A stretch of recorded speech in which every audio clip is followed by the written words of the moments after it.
ജയിലിൽ താമസിക്കുന്നവർക്കൊക്കെ നല്ല ശമ്പളവും നല്ല ഭക്ഷണവും കാര്യങ്ങളൊക്കെ ഉണ്ട്. ഗവൺമെൻറ് ജോലിനേക്കാളും ശമ്പളമൊക്കെ ഉണ്ട്. അപ്പോൾ നല്ലൊരു സുഖജീവിതം ശരണ്യയ്ക്ക് ജയിലിൽ നേരുന്നു. ഈ ഒരു വിധി പറഞ്ഞ് കോടതിക്കും ആശംസകൾ നേരുന്നു.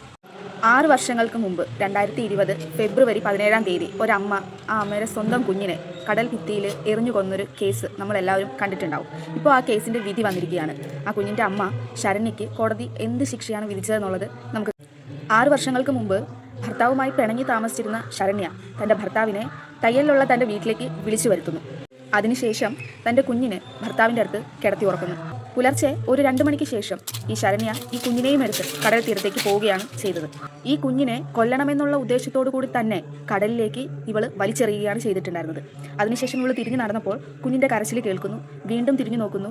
കുഞ്ഞിനെ വീണ്ടും എടുത്ത് വീണ്ടും കടലിലേക്ക് തന്നെ, ആ കടൽ ഭിത്തിയിലേക്ക് തന്നെ വലിച്ചെറിയുകയാണ് ചെയ്തത്. അങ്ങനെ ആ കുഞ്ഞിൻ്റെ മരണം അവൾ തീർച്ചപ്പെടുത്തി. കുഞ്ഞ് മരിച്ചു എന്നുള്ളത് അവൾ തീർച്ചപ്പെടുത്തുകയും പിറ്റേ ദിവസം കുഞ്ഞിനെ കാണാനില്ല എന്നുള്ളൊരു വിഷമത്തോടെ അവളുടെ വീട്ടുകാരോടൊപ്പം ആ കുഞ്ഞിനെ അന്വേഷിച്ചിറങ്ങുകയും ചെയ്യുകയാണ്. പിന്നീട് പോലീസ് നടത്തിയ അന്വേഷണത്തിൽ കുഞ്ഞിൻ്റെ മരണം കൊലപാതകമാണെന്ന് തെളിയുകയും ഉണ്ടായി. പിന്നീട് മറ്റ് ശാസ്ത്രീയ പരിശോധനകളുടെ അടിസ്ഥാനത്തിൽ പോലീസ് ശരണ്യയാണ് കുറ്റവാളി എന്ന് തെളിയിക്കുകയും ശരണ്യെ അറസ്റ്റ് ചെയ്യുകയും ചെയ്തു. അവളുടെ കാമുകൻ്റെ കൂടെ ജീവിക്കാൻ വേണ്ടിയിട്ടായിരുന്നു സ്വന്തം കുഞ്ഞിനോട് ഇങ്ങനൊരു ക്രൂരത ആ അമ്മ ചെയ്തത്. ഇതിൽ കാമുകന് യാതൊരു വിധത്തിലുള്ള പങ്കും ഇല്ലെന്നും ഗൂഢാലോചനയൊന്നും നടന്നിട്ടില്ല എന്നും തെളിഞ്ഞതിനെ തുടർന്ന് ഈ കാമുകനെ വെറുതെ വിടുകയാണ് ചെയ്തിട്ടുണ്ടായിരുന്നത്.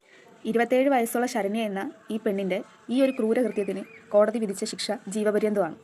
ജീവപര്യന്തം മാത്രമല്ല 1 ലക്ഷം രൂപ പിഴയും നൽകണം. ഈ വിധി കേട്ട് കോടതി മുറിയിൽ വെച്ച് ശരണ്യ പൊട്ടിക്കരഞ്ഞു എന്നാണ് വാർത്തയിലൊക്കെ പറയുന്നത്. എനിക്കറിയില്ല, ചിലപ്പോൾ കാമുകൻ്റെ കൂടെ ജീവിക്കാനായിട്ട് പറ്റാത്തതിൻ്റെ സങ്കടം കൊണ്ടായിരിക്കാം പൊട്ടിക്കരഞ്ഞിട്ടുണ്ടാവുക, അല്ലേ?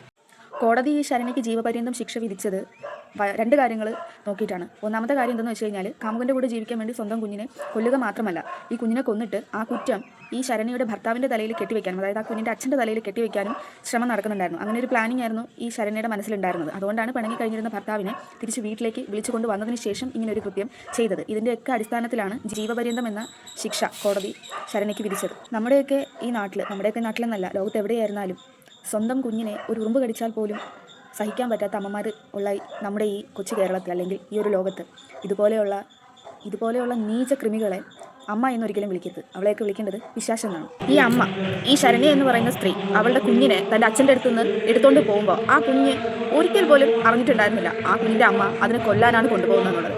അത്രയും തണുപ്പത്ത് ആ കുഞ്ഞിൻ്റെ അമ്മയുടെ മാറോട് ചേർന്ന് ആ ചൂട് പറ്റി കിടന്നപ്പോഴും ആ കുഞ്ഞ് അറിഞ്ഞിട്ടുണ്ടായിരുന്നില്ല ആ കുഞ്ഞിനെ കൊല്ലാനാണ് അവൾ കൊണ്ടുപോകുന്നത്. ഈ കുഞ്ഞിനെ ഒരു പ്രാവശ്യം വലിച്ചെറിഞ്ഞ് അത് വീണ്ടും അതിൻ്റെ കരച്ചിൽ കേട്ടപ്പോൾ തിരിഞ്ഞു ചെന്ന് അതിന് വീണ്ടും എടുത്ത് എറിയണമെങ്കിൽ ആ അമ്മയുടെ, ശരണ്യയുടെ മാനസികാവസ്ഥ എന്തായിരുന്നു, അവളുടെ മനസ്സ് എത്ര പൈശാചികത നിറഞ്ഞതായിരുന്നു എന്നുള്ളത് നമ്മൾ മനസ്സിലാക്കണം. അവൾക്ക് ഈ ഒരു ശിക്ഷ കിട്ടിയാൽ മതിയാവുമെന്ന് എനിക്ക് തോന്നുന്നില്ല. അവൾക്ക് കൊലക്കയറായിരുന്നു കിട്ടേണ്ടിയിരുന്നത്. അല്ലെങ്കിൽ അവളെയും അവളുടെ 2 കാലും കൂട്ടിപ്പിടിച്ച് ആ കടൽ ഭിത്തിയിൽ തലയടിപ്പിച്ച് കൊല്ലുക എന്നുള്ളൊരു ശിക്ഷ ആ നാട്ടിലെ ജനങ്ങൾക്കായിരുന്നു വിട്ടുകൊടുക്കേണ്ടിയിരുന്നത് എന്നാണ് എനിക്ക് തോന്നുന്നത്. കാരണം 1.5 വയസ്സുള്ള ആ ഒരു കുഞ്ഞ് എത്രമാത്രം വേദന സഹിച്ചായിരിക്കും ആ ഒരു മരണത്തിന് കീഴടങ്ങിയിട്ടുണ്ടാവുക.